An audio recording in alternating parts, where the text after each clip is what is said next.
Kasih karunia Sang Raja memberkati kalian warga negara kerajaan sorga. Saudara, di dalam Kisah Rasul 8 kamu akan menerima kuasa yang besar.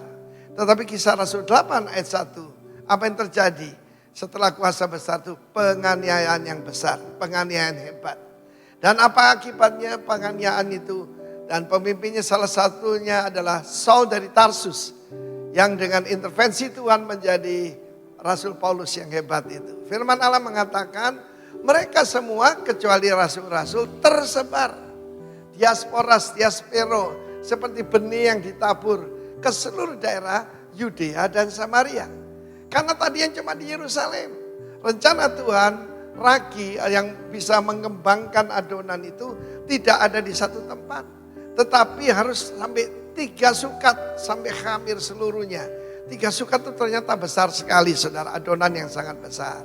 Dan kita melihat di sini, kalau kita tidak mau diutus baik-baik, yaitu apostelo, maka diadakan ekbalu dengan kekerasan, saudara. Dan apa yang terjadi? Ada seorang anak muda bernama Filipus. Nah, Filipus ini, saudaraku, dia adalah salah satu dari 7 diaken dalam gereja mula-mula di Yerusalem. Apa tugasnya? Tugasnya adalah satu ibadah yang murni dan tak bercacat, yaitu mengurus janda-janda tua, janda-janda miskin. Dan bagaimana mereka supaya punya penghasilan ya. Kalau mereka punya keluarga yang ngurus. Tapi yang tidak punya keluarga, maka Stefanus dan Filipus, ke-7 orang ini yang mengurusnya. Kalau orang setia dengan perkara kecil, maka saudaraku, Tuhan percaya perkara yang besar.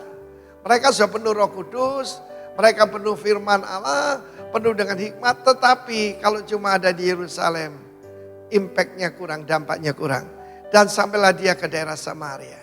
Di daerah Samaria, saudaraku, Yesus pernah diusir untuk masuk Samaria. Dan Yesus berkata, pekerjaan yang lebih besar akan kamu lakukan. Waktu dia sampai di sana, dia memberitakan Injil Yesus Kristus. Dan banyak orang percaya. Dan terutama di sana ada seorang juru tenung bernama Simon. Dan Simon ini saudara bertobat.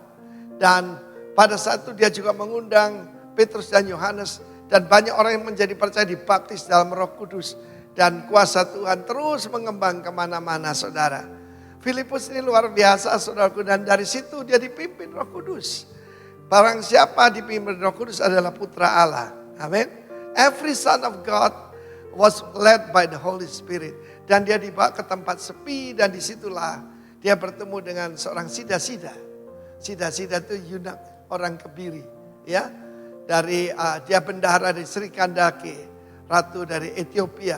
Dan berarti dia keturunan dari Ham.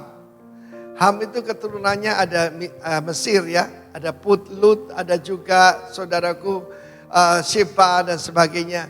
Dan apa yang terjadi? Inilah pertama keturunan Ham yang menjadi percaya.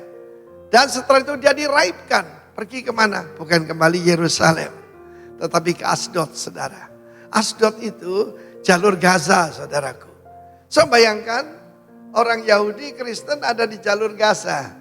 Tetapi disitulah saudaraku, Tuhan membangunkan keluarga buat dia. Ada 4 putrinya dan semuanya bernubuat. Apa ukuran seorang hamba Tuhan? Keluarganya. Dan kita lihat seorang yang sederhana, mencintai Tuhan, hidupnya diatur oleh Tuhan. Dan dia membuat sejarah. Afrika sekarang banyak orang percaya, dimulai dari 1 orang. 1 orang yang mencari Tuhan, saudaraku. Dan pada saat itu dibaptiskan oleh Filipus. Dan kemudian Afrika sekarang, saudaraku, seperti perkataan dari Reinhard Bonnke, one day Africa shall be saved. God bless you. Amen.